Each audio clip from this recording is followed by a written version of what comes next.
লোকটি $2 million Rolls Royce থেকে নামলো, কিন্তু তার মায়ের জন্মদিনে গ্রামে ফেরার সময় শ্রমিকদের মতো পোশাক পরে চলল।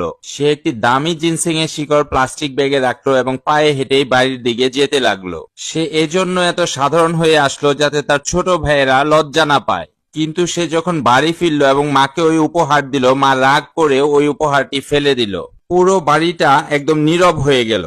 তখনই তার কাকা আসলো এবং তাকে ভালোবেসে ভিতরে যেতে বলল। শুধু উনিই তাকে কখনো অপমান করেনি।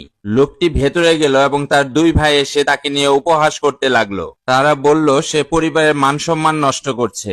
লোকটি চুপ রইল এবং বলল অনেকদিন পর তাদেরকে দেখলো।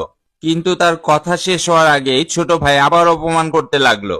মা দুই ছেলেকে ভালোবেসে ভেতরে যেতে বলল। লোকটিও ভেতরে যেতে লাগলো, কিন্তু মা তাকে থামিয়ে দিল এবং বলল, ব্যাগ নিয়ে আসো, আমি আমার ছেলেদের সাথে কথা বলবো। লোকটি বলল, মা আমি তো অনেকদিন পরে আসলাম, আমিও তোমার সাথে কিছু সময় কাটাতে চাই। এটা শুনে মা রাগ করে বলল সে বেকার, সে পরিবারের কখনো ভালো করতে পারেনি। মায়ের এই কথা শুনে লোকটির মন ভেঙে গেল, কিন্তু সে তবুও চুপ রইল। মা জানতো না তার এই ছেলে কোনো সাধারণ মানুষ নয়, সে একটি বড় বিজনেস সাম্রাজ্যের মালিক এবং তার 3 মেয়েও অনেক সফল। বড় মেয়ে একটি পাবলিক কোম্পানির সিইও, মেঝো মেয়ে ইন্টারন্যাশনাল র্যালি চ্যাম্পিয়ন এবং ছোট মেয়ে একজন ন্যাশনাল ফিল্ম স্টার।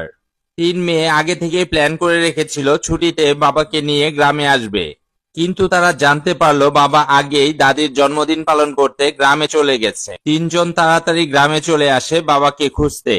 এদিকে বাবা মায়ের দেওয়া কাজ করছিল। এদিকে চাচা তাকে একটি কোণায় নিয়ে বলে সে হয়তো মাকে ভালো গিফট দিতে পারেনি, সেজন্য সে তাকে একটি গিফট দিতে চায়। তখন লোকটি বলে সে যে জিনসেংটা এনেছে তার দাম কোটি টাকা, কিন্তু সে শুধু প্যাকিং বদলেছে যাতে ভাইয়েরা লজ্জা না পায়। চাচা ভেবেছিল সে একটু অহংকারী, তাই গিফটটা নিতে চাচ্ছে না, তাই সে একটু জোর করেই তাকে গিফটটা দিয়ে দেয়, কিন্তু ছোট ভাই এটা দেখে ফেলে। ভাই তখন সবাইকে ডাকে বড় ভাইকে ছোট দেখানোর জন্য। তারা কাকাকেও দোষারোপ করে এবং বলে সে পক্ষ নিচ্ছে, কিন্তু লোকটি বলে কাকা দয়া দেখিয়েছে।